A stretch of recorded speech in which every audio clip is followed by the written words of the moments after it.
Police department. Is there anybody else in here? Yeah. Who is in there? My boyfriend. There was a black male in the room with her with the name of Sydney Bass. You have a probation violation. We got to give you a new court date. And I know you're also soliciting. Sydney Bias had an extensive criminal history of violence and drug-related offenses. He was a documented gang member with Gangster Disciples, and he goes by the name of King. We believe that he was Paige Lane's pimp. You know exactly what happened. I truthfully don't know. I don't believe that's true.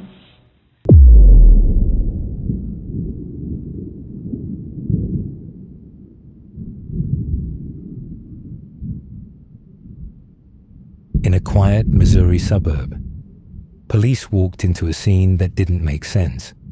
No broken windows, no forced entry, just silence.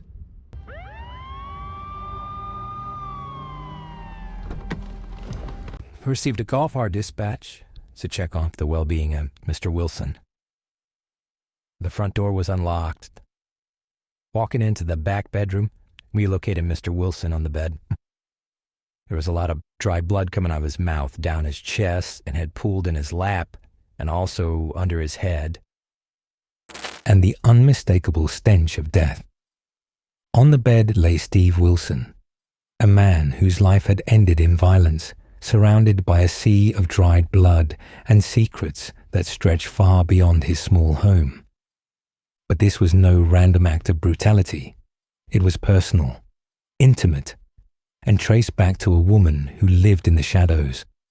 A woman who went by many names, but one alias stood out: Daniel Diamond. Tonight, on The Dark Stories, we uncover how love, money, and betrayal collided to end in murder, and how the killer's own DNA, found on a single cigarette butt, brought the truth crashing down. There was blood clearly on the ceiling and wall and soaking the mattress. It looked like it had been inside the home for a few days, deceased. Welcome to The Dark Stories. If you're new here, this is the place where we dive deep into the world of true crime, where every case tells us not only how people die, but how they live, lie, and lose control. We found that Steve was stabbed 4 times in the back and shoulders, and then 4 times in the neck and head area. The fatal one was to his spine. The stab wounds were, so severe they broke through both. There was no forced entry at the residence, but we did locate some watch boxes that were emptied out from the vanity. I noticed that all of the cigarette butts were white Marlboro cigarette butts, but when I opened the lid to the ashtray and the couple there was one brown Kool cigarette butt. I believe that it had to have been recent. The DNA from the cigarette butt may point us towards a suspect. Today, we're exploring the chilling murder of Steve Wilson, a man who thought he'd found companionship, only to become the victim of manipulation, greed, and ultimate betrayal. This is the story of Paige Lane, an escort who killed the man who once paid her bills, and who left behind a trail of lies that digital forensics would expose piece by piece. Let's go back to the day it all began. The one thing that stood out were some Cash App transfers to a person named Daniel Diamond around the time that we believe he died. We learned that she was an escort that Steve Wilson liked to frequent, and she would come to his house. And just a Google search located some selfie photographs of a white female with red hair. We entered into a mugshot recognition program, and we were able to match it to Paige Lane. Paige had an extensive criminal history. She was an escort, and she frequents hotels around St. Louis County area. The day Steve Wilson's silence raised the first alarm. It started as a simple wellness check. Steve Wilson hadn't been seen or heard from in days. Calls went unanswered. Messages went ignored. His friends grew worried. This wasn't like him. When officers arrived at his home, They found the front door unlocked. No signs of a break-in. Nothing immediately alarming. But the moment they stepped inside, everything changed. A wave of odor, the heavy, unmistakable smell of decay, filled the air. In the bedroom, Steve lay lifeless on his bed. His body had been there for several days. Blood had dried and darkened on his chest, soaked into the mattress, even splattered the walls and ceiling. The scene was brutal, but oddly, too clean in other ways. No overturned furniture, no sign of a struggle, no theft beyond a few missing items. Yet, detectives quickly realized this wasn't a random killing. This has something to do with solicitation or something? So what, man? It's a little bit more serious than solicitation. Okay? You know what's that right here? I don't. Never ever. Never ever seen that, man. Never. You never seen it? I don't know. We're investigating homicide. Okay, I'm not involved in no homicide with nobody. This person right here? I don't even know him. We'll be right back with you, buddy. He was not intent on cooperating in any fashion, but we wanted to keep him to see if any information would come alight from Paige's interview. So do you guys live together or stay together? Because you ride with them today, do you ride with them often, or? No, not really. Okay. There's no other friends of yours that maybe give you some money or help you out financially? I was like a sugar daddy for a while, I guess you could say, quote unquote. Who was that? So, his name is Steve, and I don't know his last name though. When did I go see? Maybe February? Was the last time I've seen him. And this is the same person we're talking about right here? Yeah. She says that she last met with Steve in February, but we know that she was meeting with him in March and getting money from him in March. We knew she was lying the whole time right off the get-go. Like, he messaged a whole bunch of girls, like other workers, and told them to set me up, to beat Set me you up, like what? like to beat me up, to she robbed me, no. And girls are calling me, and Girls set you up to beat you up? yeah. Right when he brings up about we're investigating something with Steve, then all of a sudden both shoes come flying off. The nervous twitches with her are all over the place. Most people that are innocent, they're not so fidgety, you know. I'm just telling you that if you're saying you never went in that house at night, the evidence inside that house from your DNA suggests otherwise. I believe you do though. But I don't. I'll be right back. I'm gonna grab your phone, okay? Okay. So at this point, I asked Detective Sergeant Meyer to be part of the interview. He has more of a softer approach. The both of us in there together, maybe she would feel like she had somebody on her side. I'm sure you guys already talked about this. No, yeah. When you went out there at the end of March, beginning of April, and you were with a friend. Yeah, she that's the about it. And who was this with you? That's what I swear I'm not gonna lie. I'm not lying. We need to find the story that actually fits the facts, and that's what we're trying to do. You know what I'm saying? I'll meet you at first. We got to get past your story, okay? The story is broken. It doesn't fit. That's science talking. That's not me thinking this or him thinking that. That's science, okay? I saw him earlier that day. I popped up and saw him. That's it. Did he give you anything when you were there? No. Anything at all? No. There's some watches, I guess, in your hotel room. Yes. Who are those? They are in here. What do you think the odds of those watches having Steve's DNA on them are? What happened? I've been hurting for money lately. And so I went to go take the visit. Were you by yourself or were you with you? I was by myself. And like you told me if I come over here, you send me $100. Like I said, I don't do anything for $100. You bitch and came toward like he grabbed one of his knives and he towards me and I put my arm up and it's like that cut. He came at you and cut you and you pulled your knife. I pulled mine out and like when I pulled mine out, like I I hit, like, you know, not like accidentally because I was like defending myself, but like I hit him like on the side of his neck. Did you think about calling the police or the ambulance or anything? Yeah. When you're worried about getting in trouble? I left, and the watches he had stuff like backed up like on the side or whatever. I know some of my blood got on that bag from like when I turned, and that's why I grabbed the bag. Where are the clothes you were wearing? I threw them away. Where at? In a dumpster downtown. We're telling the truth now, we're on the right track? Yeah. Like, he doesn't know. Someone Steve knew had been there. Someone he trusted enough to let inside. Steve Wilson was well liked, quiet, and generous. Maybe too generous.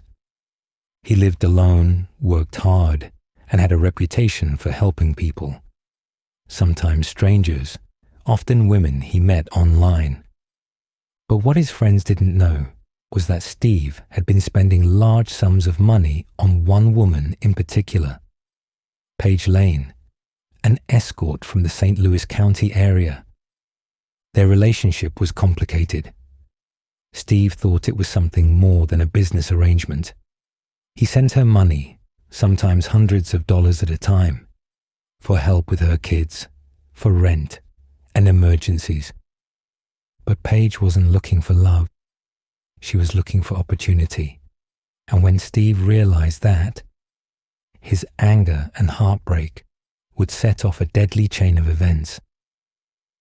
Investigators began piecing the scene together. One detail stood out: a single brown Kool cigarette butt in an ashtray. It didn't belong. Steve only smoked white Marlboros. Every other butt in that ashtray matched his brand, except this one. The detectives bagged it immediately. If this cigarette didn't belong to Steve, it belonged to someone who had been there recently. On the vanity, they found empty watch boxes, expensive brands. The watches themselves were gone. Someone had killed Steve and then looted his valuables. It wasn't a burglary gone wrong. It was a betrayal dressed as familiarity. Soft underscore builds suspense. But then came the digital break investigators needed. Something that would give the killer a name. Steve's phone told a story. His cash app record showed a series of payments, each sent to an account named Daniel Diamond. The transfers occurred right around the estimated time of death. Police dug deeper. A quick Google search for Daniel Diamond Escorts in Louis led detectives to a profile. Photos of a red-haired woman posing confidently, unaware her own images would soon become evidence in a murder investigation. Using facial recognition software, police matched the images to Paige Lane, a 30-year-old escort with a lengthy criminal history, including theft, drug possession, and fraud. When detectives learned she had previously visited Steve's home, the puzzle pieces began to click into place. She wasn't a stranger. She was the last person Steve trusted. But Paige didn't work alone in her world. Bodycam footage from a previous police stop revealed Paige with a man named Sidney Bias, known on the streets as King. Bias was a member of the Gangster Disciples, a violent gang with deep roots in the area. Police believed he was Paige's pimp, the one who controlled her movements and took a cut from every client. The car Paige used on the day of the murder, it was registered to him.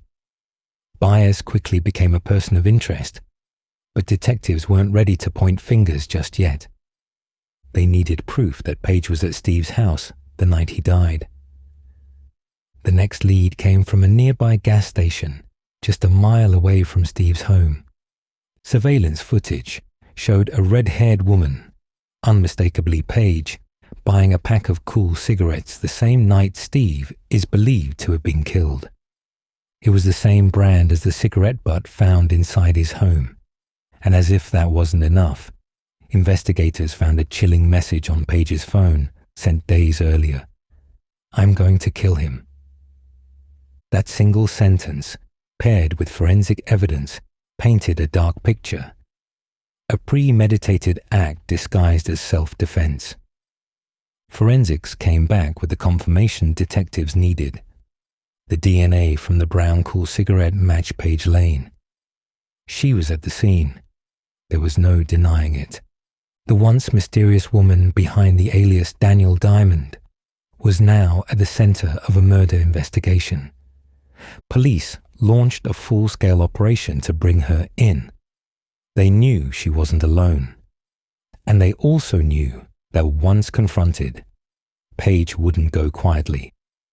Multiple police units moved in on a vehicle believed to be carrying both Paige Lane and Sydney Bias. The car was boxed in. Officers approached with caution.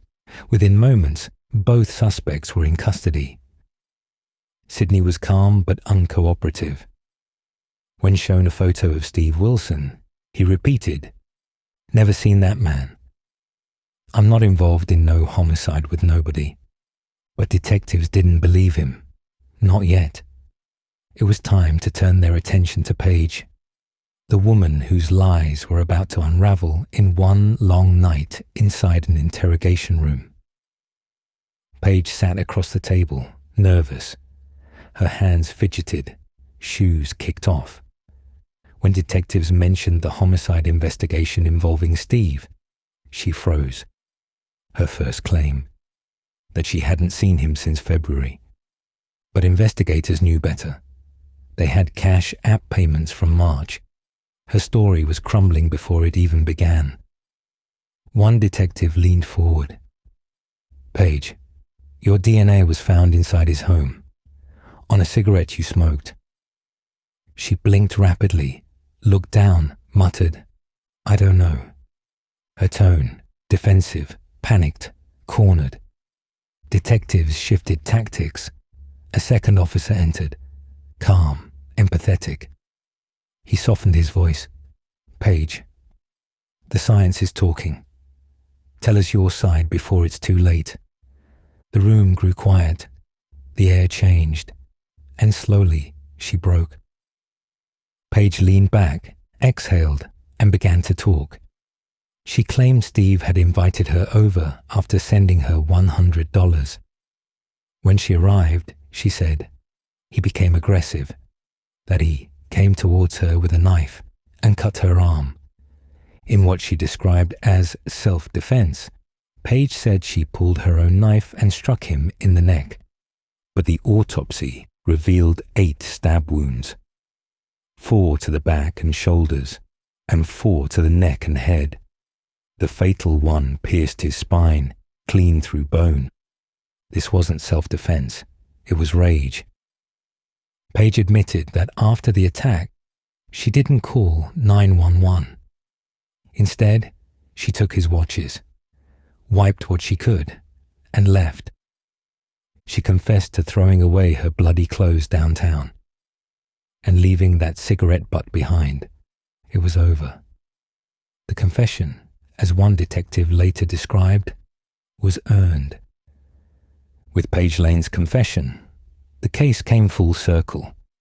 For investigators, it was a grim victory, the kind that brings relief but never satisfaction. A man was dead. A woman would spend her life in prison. Sydney Bias was cleared of direct involvement, though many believe he played a silent, indirect role, the kind of influence that turns desperation into destruction. Okay, let's jump right in. We're doing a deep dive today into some really detailed investigation transcripts that basically map out how detectives solve this truly brutal homicide in Wentzville, Missouri. And what's really fascinating is how they started with almost nothing, just a terrible scene, and used these tiny clues, both physical and digital, to find the people responsible. Yeah, it's a classic example of what you might call forensic threading. You know, when the initial scene is just chaos, investigators have to find that one little thread, something that doesn't quite fit. An anomaly. Exactly, an anomaly. And they follow that thread through everything else to connect it to a person. It starts right at the beginning, at the scene itself. Which in this case, the first weird thing was the front door, right? It was unlocked. That's right. Officers went there for a welfare check on Mr. Stephen Wilson, and yeah, no forced entry. That's immediately a sign that something's off, especially considering what they found inside. And the scene inside was, well, horrific. Oh, absolutely. Mr. Wilson was found on his bed, deceased. The sources describe a lot of blood, dry blood, pooled, soaked into the mattress, even on the walls and ceiling. So clearly a very violent struggle or attack. A sustained, violent attack, not something quick. And the autopsy really confirmed that level of violence. Steve was stabbed 8 times. 8 times, yes. 4 in the back and shoulder area and another 4 around the neck and head. And these weren't superficial wounds either. No, not at all. They were delivered with significant force, enough to break bone. The fatal wound actually struck his spine. Wow. Okay. So the mission for us then is to figure out how the investigators went from that scene, the violence, the unlocked door, to actually identifying and arresting the killer. Exactly. And how they relied on clues the killer probably thought were completely insignificant. Things left behind, digital trails. Right. So if we're thinking it's probably not a random attack because of the unlocked door, what was the first sort of concrete clue that pointed towards something else, something more calculated? Well, the first clues were kind of about what wasn't there initially, like you said, no forced entry. But also, investigators noticed empty watch boxes on the vanity. Ah, so something was taken. Precisely. Which suggests the motive wasn't just the violence. After everything that happened, the killer took the time to steal property. That points towards, an opportunistic motive, maybe even a planned one. Okay, so that immediately shifts things. It's not just pure rage. There's maybe a financial angle. But I understand the real breakthrough came from something much smaller. Much smaller, yes. It often does. It came down to that principle of anomaly again. Mr. Wilson smoked, and they found cigarette butts in the house, mostly his usual brand, white marble. Yeah? But in this one cup holder he used as an ashtray, there is a single different butt. A brown, Kool cigarette butt, completely distinct from the others. So everything else is background noise, but that stands out. That's the signal. They immediately flagged that one specific butt for DNA testing. That's your link. That's potentially the killer's DNA right there. So they have this crucial physical clue. How did they then jump into the digital side of things? Well, they started looking at his finances around the time of death, and they spotted some Cash App transfers. Okay, digital money. Right. Going to a specific username, Daniel Diamond. Daniel Diamond. Okay, that sounds like an alias. Was it hard to connect that to a real person? Actually, no, not really. Following that digital trail, the financial data, they pretty quickly linked Daniel Diamond to a woman named Paige Lane. And who was Paige Lane? Turns out she was an escort that Steve Wilson knew. She had visited his house before. Police even matched selfies she had posted to her mugshot. She had a pretty extensive criminal record. Okay, so the victim knew her. That fits with the unlocked door. It does. And they knew she frequented hotels in the St. Louis County area. But then they found something else. What was that? They checked older body cam footage from times police had encountered Paige Lane before. And in that footage, she was almost always with a man named Sidney Bias. Sidney Bias. Yeah, he went by the name King. Okay, so now there's potentially a second person involved. Who was Sidney Bias, or King? Well, Bias had a very serious criminal history himself. Violence, drugs, a long record. And he was documented as a member of the Gangster Disciples gang. Wow. So the police theory quickly became that Bias was likely Paige Lane's pimp. So in just a few steps, they go from a Cash App name to Paige, and then from Paige to this associate, Bias, who has a violent history. That escalated quickly. Very quickly. Now they have 2 potential suspects and maybe intertwined motives theft, maybe something related to her work. Right. So the next big challenge is building a solid timeline, connecting them directly to the crime scene around the time of death and figuring out the why. Why this extreme violence? And they started piecing that together meticulously. The first big piece was surveillance footage. Where from? A gas station, just about a mile from Steve Wilson's house in Wentzville. They spotted Paige Lane on the video. Okay, putting her very close by. Very close. And the car she was using, the tags traced back to Sidney Bias. Linking them together near the scene. What was she doing at the gas station? This is the crucial part. She bought a pack of cigarettes. Let me guess. You got it. The exact same brand as that single anomalous brown cigarette butt they found in the ashtray at the crime scene. Wow. Okay. So that physically puts her cigarette, with her DNA presumably, inside his house around the time he died. That's huge. It's undeniable proof she was there. Now, the question becomes motive. Why the killing? Why so violent? Did they find anything in the victim's communications? Texts? Email? Yes, they looked at Steve's phone, and the text revealed a complicated situation with Paige. He'd been giving her money quite a bit, it seems, even helping with her kids. Okay. And it looks like he thought the relationship was becoming something more. The investigators felt he viewed it as almost boyfriend and girlfriend. But that probably wasn't her view of it. Almost certainly not. And recently, Steve had gotten, the report says, pretty upset. He felt she was just leading him on for money. Okay, so the relationship soured. Right. And then Steve did something that seems to have really triggered things. He started messaging other people, asking them to post negative reviews about Paige on her Escort ads. Oh, wow.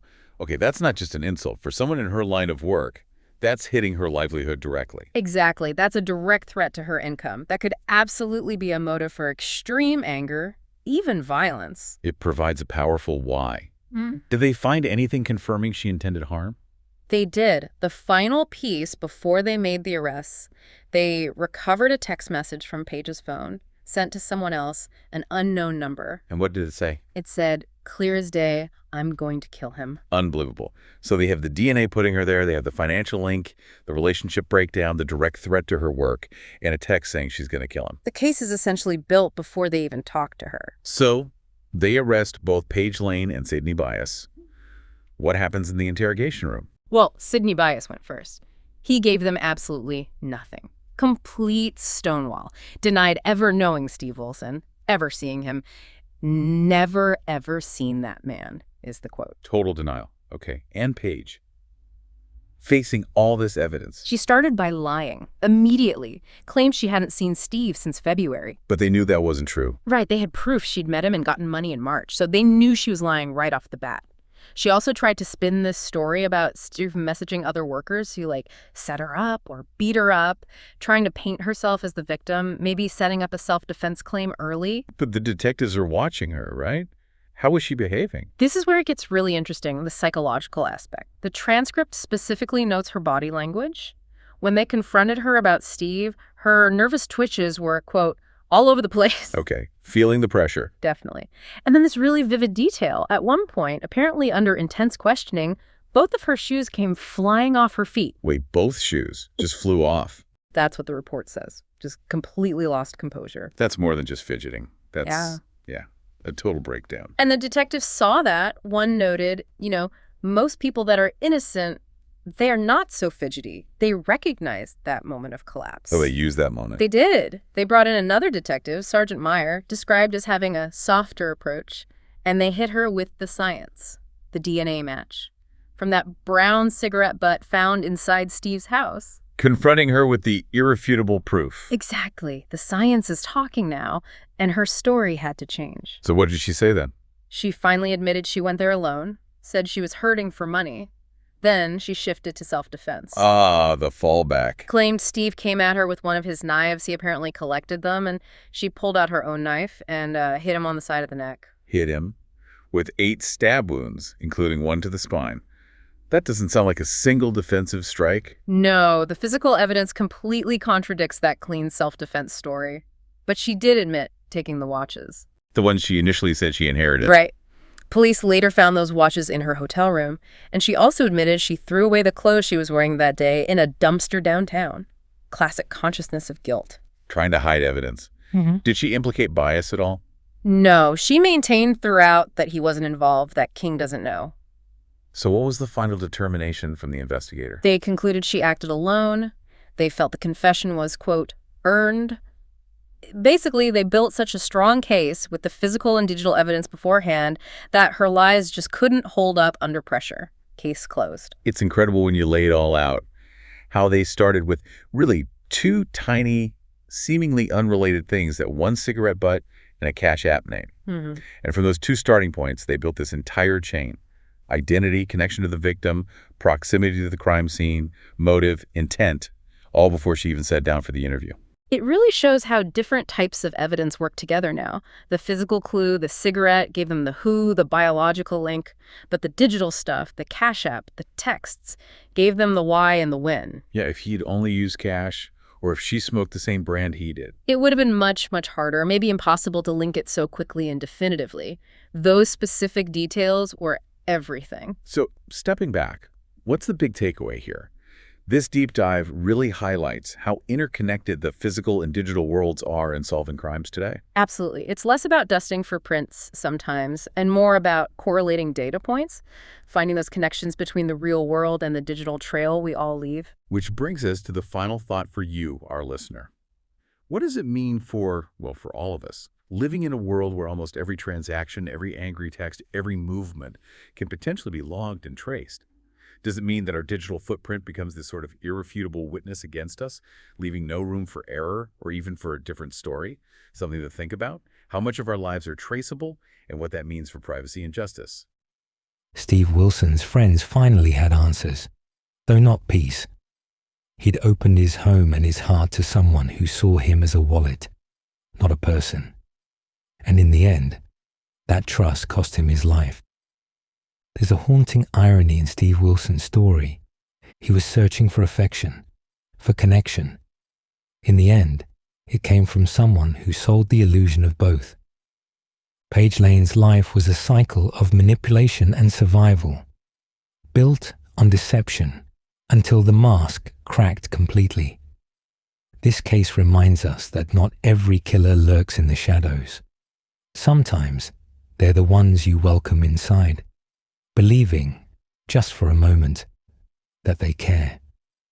Because in the world of the dark stories, love and loyalty can be more dangerous than hate.